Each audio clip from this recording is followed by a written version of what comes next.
Ayun, magandang araw ho. I-share ko sa inyo to kasi nangyayari ito sa sentra ko. Ito, yung ilaw na yan, medyo malabo. mukha po siyang takore. Ayan, yan. Ito. Ito handbrake to eh. Yan, umiilaw yan minsan. So, nangyari na to, nung pagkakuha ko rito sa sakyan na to. Ang ginawa ko, pinalitan ko muna ng oil sanding. So, naging okay na siya. Tapos nung napalitan ko, ang naging problema naman, hindi siya tumatagal, mga 1 week pa lang, nag-leak na. So, ang ginawa ko, binalik ko na muna yung luma kasi wala akong makuha na original. So, ganyan ulit siya nangyayari. Pag in-start mo siya, ito po, pag nag-on kayo ng ignition nyo, iilaw yan. So, dapat yan, pag in-start ninyo, wala na. Kaya lang baka hindi makita ngayon dahil minsan nga lang po siya umaano. Ngayon, okay siya eh. Oh. Ngayon, pag nananakbo ako, may time na ano yan, umiilaw. Yan po yung babala na yung sign na yan, maraming pwedeng pagmulan. Pwedeng yung oil pump natin o kulang yung supply ng langis sa makina natin. So kaya napakahalaga nito, kaya ginawan ko lang rin ng video.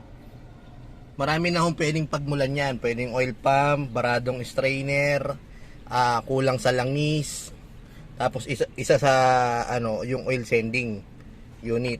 Ito po yan, yung itsura. Nakakuha na ako ng original. Yan. So dito yan sa ano, ito yung itsura niya, nakakabit sa may block.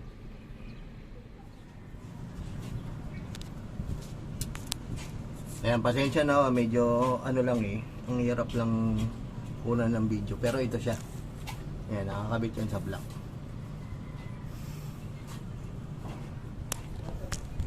Hindi masilip eh. Pasensya na po, masikip lang na kayo yung video natin ito, pero ito yan. Yan. So, pwede yan na pagmulan. So marami po pwede pong pagmulan niya. Ayun, kung sakali o na maka-encounter kayo ng ganon, nananakbo kayo, biglang umilaw yung sign na yon na parang takuri na yon, itabi nyo na po kaagad yon. Unang-una po ninyong i-check yung level ng langis natin. Dipstick. Ayan. Good siya. Puno. Walang bawas. Ito po yung dipstick natin. Yung iba merong max o kaya minimum. Kung halimbawa po ninyo na check na yan, low level na yan, huwag nyo nang ipilit na itakbo. Marami na rin pwedeng panggalingan yung possible po na may leak yung engine natin. So wala, ibig sabihin ho nun, wala nang langis na dumadaloy dun sa makina natin. Na pag nangyari po yun, maaaring ikasira ng makina natin at mauwi tayo sa malaking gastos. So ito, good naman. At syempre alam ko naman po yung ano na ito eh, yung talagang problema.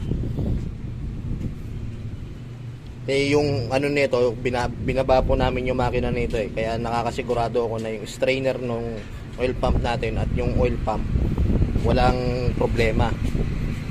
So, bihira naman po yung nangyayari. Minsan sa strainer, baga nagkukulang yung supply, nababarahan ng mga sluds, oil slud. Kaya alagaan nyo lagi sa langis yung makina natin. Okay, doon naman po tayo sa tip.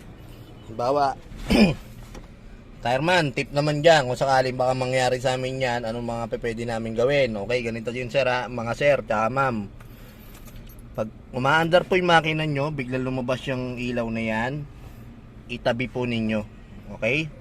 Itabi nyo ninyo yung sasakyan ninyo, patayin nyo na muna, i-check po ninyo yung level ng langis ninyo. Pag mababa po yung level ng langis ninyo, mag-top up muna po kayo kasi hindi pa pwedeng walang oil ang makina natin. Mag-top up muna kayo hanggang dun sa taas. Tapos paandarin nyo muna, huwag kayong umalis. Check nyo muna kung may tumatagas sa ilalim, baka may pumutok na hose o oil filter o ano man, o baka yung drain plug ninyo. Ngayon kung pag malakas po yung tagas, huwag nyo nang ituloy. Ngayon ho, tireman umilaw siya, pero okay naman yung oil. So mas good ko yun, kumbaga wala tayong dapat ipangamba doon. Kasi kung yung bomba naman po ng langis natin, puro mechanical na yan bibihira naman po na sira dyan. Ang pwede nyong gawin dyan, ipacheck nyo na po kaagad sa mekaniko. Ang mahalaga po, nasa full level yung oil ng makina natin. So baga, hindi tayo matutuyuan dyan. Wala kang dapat gaanong ipangamba. Pero, pag naitakbo nyo na po sa may talyer nyan, ipacheck nyo na po kaagad. Okay? Para di po tayo mauwi sa malaking gastos. Kasi ang makina, pag nag-change sa engine ka, o kaya napalitan ng overhaul yan, medyo masakit sa bulsa. So yun lang, oil sending unit, tsaka oil pressure switch, ang tawag ng iba. So yan, maraming salamat po sa lahat ng sumusuporta sa akin at mag-iingat po tayong lahat.